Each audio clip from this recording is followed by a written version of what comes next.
Hello दोस्तों, नमस्कार। कैसे हैं आप सभी का बहुत बहुत स्वागत है हमारे YouTube channel Himanshu Shrotriya the reasoning guru में। आज आपके लिए संडे स्पेशल में एक मोटिवेशन स्टोरी लेके आया हूँ। जिस स्टोरी में आप सीखेंगे कि हम लोग की जो समस्याएं होती हैं, सबके लाइफ में कोई समस्याएं होती हैं, तो उनसे छुटकारा कैसे पाएँ। तो ये कहानी है एक रवि नाम के इंसान की, जो उत्तराखंड में रहा करता था। एक बार वो बड़ा परेशान था, उसे कहीं से पता चला उसकी लाइफ में बड़ी सारी समस्याएं चल रही थी, स्वास्थ्य से संबंधित समस्याएं, पैसे की समस्याएं, कोई कभी घर में बीमार है, कभी कुछ, बहुत सारी समस्याएं थी। उसे कहीं से पता चला कि उत्तराखंड में कहीं से बड़ी दूर से एक साधु महात्मा आ रहे हैं और वो जो हर समस्या का हल देते हैं। आपकी जो भी समस्या आप उन्हें बताओ, वो उसका हल ज़रूर देते हैं। ये सुनकर रवि बहुत उत्साहित हो गया। अब हुआ क्या कि जैसे उसे पता चला तो वो साधु संत से मिलने के लिए पहुंचा। एक दिन की प्रतीक्षा उसे करनी पड़ी उनसे मुलाकात के लिए। उसके बाद उन्हें साधु संत से मिलने का अवसर मिला। तो आखिरकार जब वो मिला उन साधु संत से, तो उसने अपनी समस्या बताई कि बाबा, मैं बहुत परेशान हूँ, मेरे लाइफ में सक्सेस नहीं मिल रही है मुझे। मैं इतनी मेहनत कर रहा हूँ, 12-12 घंटे जॉब कर रहा हूँ, फिर भी मैं वो पैसे नहीं कमा पा रहा जो मुझे चाहिए।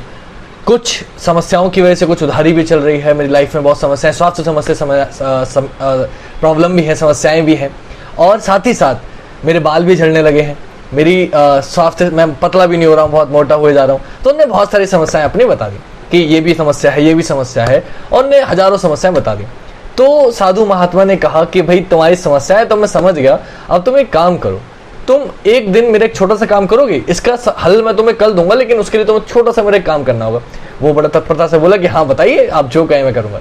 तो उन्होंने कहा कि मेरे काफिले में 100 ऊँट हैं और आपको बस उनकी देखभाल करनी है, और जब वो बैठ जाएं सारे के सारे ऊँट, तब आप सो लेना, आज रात आपको बस ये कर। तो साधु महात्मा सोने चले गए और बारी आई रवि की। तो रवि क्या करने लगा कि भाई ऊँटों को सुलाने की कोशिश करने लगा। अब अगला दिन आया। जब अगला दिन आया तो साधु महात्मा ने, जब उनके सामने आए रवि के साथ, तो साधु महात्मा ने पूछा, हाँ भाई, नींद कैसी रही, अच्छे सोई, नींद पूरी हो गई? तो रवि बोला कि कहाँ बाबा, मैं तो पूरी रात सो ही नहीं पाया। बोले क्यों? बोले मैं सो ही नहीं पाया, एक ऊँट को सुलाता था, दूसरा खड़ा हो जाता था, अब कुछ ऊँट तो अपने आप बैठ गए, मुझे कुछ करना ही नहीं पड़ा, कुछ ऊँट को मैंने बैठा दिया तो तब दूसरे खड़े हो जाते थे। तो साधु महात्मा बोले अच्छा सुनो, क्या तुम्हारे साथ ये हुआ? तो साधु महात्मा बोले कि हुआ तुम्हारे साथ ये होगा कि कुछ ऊँट तो अपने आप बैठ गए होंगे, कुछ ऊँट को तुमने अपने प्रयासों से बैठा दिया होगा, और कुछ ऊँट तुम्हारे प्रयासों के बाद में नहीं बैठे होंगे, लेकिन बाद में वो अपने आप ही बैठ गए होंगे। क्या यही हुआ था? तो तत्परता से एकदम रवि बोले हाँ, यही हुआ था, मेरे साथ यही हुआ था।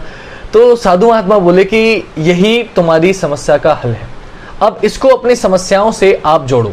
कैसे? हमारी लाइफ में ऐसे ही समस्याएं हैं, हमारी लाइफ में बहुत सारी 100 समस्याएं होती हैं। हम एक सॉल्व करने जाते हैं तो दूसरी पैदा हो जाती है, दूसरी सॉल्व करने जाते हैं तीसरी पैदा हो जाती है।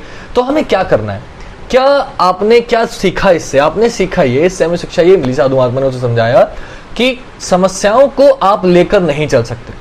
आप एक समस्या को बैठाओगे, दूसरी खड़ी हो जाएगी, दूसरी को बैठाओगे, तीसरी खड़ी हो जाएगी, और कुछ समस्याएं आप सॉल्व कर लोगे, कुछ अपने आप सॉल्व हो जाएंगी, और कुछ आप कोशिश करोगे अपने प्रयासों से भी उन्हें सॉल्व नहीं कर पाओगे, तो उन्हें आपको समय पर छोड़ देना है। एक समय ऐसा आएगा जब अपने आप हल हो जाएंगी, और कुछ समय के साथ भी शायद हल ना हो, लेकिन आपको उसके पीछे अपना मानसिक संतुलन नहीं खोना, अपना काम जारी रखना है, अपने कर्म करते रहना है, और समस्याओं को साइड में रखना है। समस्याएं कुछ अपने आप बैठ जाएंगी, कुछ अपने प्रयासों से बैठा लेंगे, और जो नहीं बैठा पाएंगे उनको वैसे भी आप सोचकर, अपनी टेंशन लेके, सर में दर्द करके और मानसिक उत्पीड़न करके आप उन्हें सॉल्व नहीं कर सकते।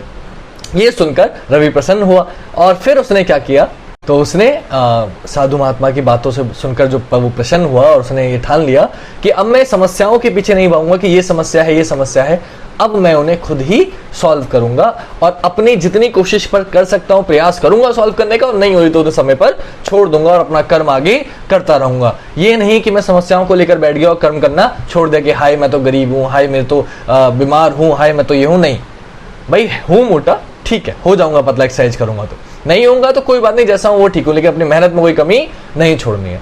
तो इस शिक्षा से, इस कहानी से आपको शिक्षा ये मिलती है कि आपको अपने कर्म करते रहना है। समस्याएं सबकी लाइफ में होती हैं। बोले भाई कि हम गरीब हैं और हमारे पास लाइट नहीं है और हमारे पास ये नहीं है, समस्याएं ढूंढने निकलोगे तो हद लाइफ में अगर बाहर जाओगे तो कहते हैं ना, दुनिया में कितना गम है मेरा गम कितना कम है। तो आपसे बहुत बहुत ज्यादा लोग दुखी मिल जाएंगे। तो जहां हो जैसे हो उसमें खुश रहो और आगे बढ़ते रहो, अपने कर्म करते रहो। अपनी वाणी को आज यहीं समाप्त करूंगा। आई होप आपको वीडियो बहुत अच्छी लगी होगी, और अगर अच्छी लगी हो तो प्लीज इसे लाइक शेयर कमेंट जरूर करिएगा और ज्यादा से ज्यादा दोस्तों तक पहुंचाइएगा, ताकि वो भी समस्याओं के पीछे पड़कर अपनी लाइफ बर्बाद ना करें। समस्याएं सबकी लाइफ में होती हैं और सब उन्हें सॉल्व भी कर सकते हैं, और कुछ समस्याएं जो सॉल्व नहीं हो रही है वो समय पर छोड़ दीजिए, आने वाले समय में वो अपने आप सॉल्व हो जाएंगी। तो आई होप कि आपको वीडियो समझ में आ गई होगी और जो शिक्षा देने की कोशिश मैंने करी है वो आपकी समझ में आ गई होगी। तो कल मिलेंगे रात 9 बजे, हर रात 9 बजे आपकी वीडियो मिलती है रीजनिंग की, तो कल भी मिलेगी। आज के लिए इतना ही। जय हिंद, जय भारत, वंदे मातरम, शिवरात्रि।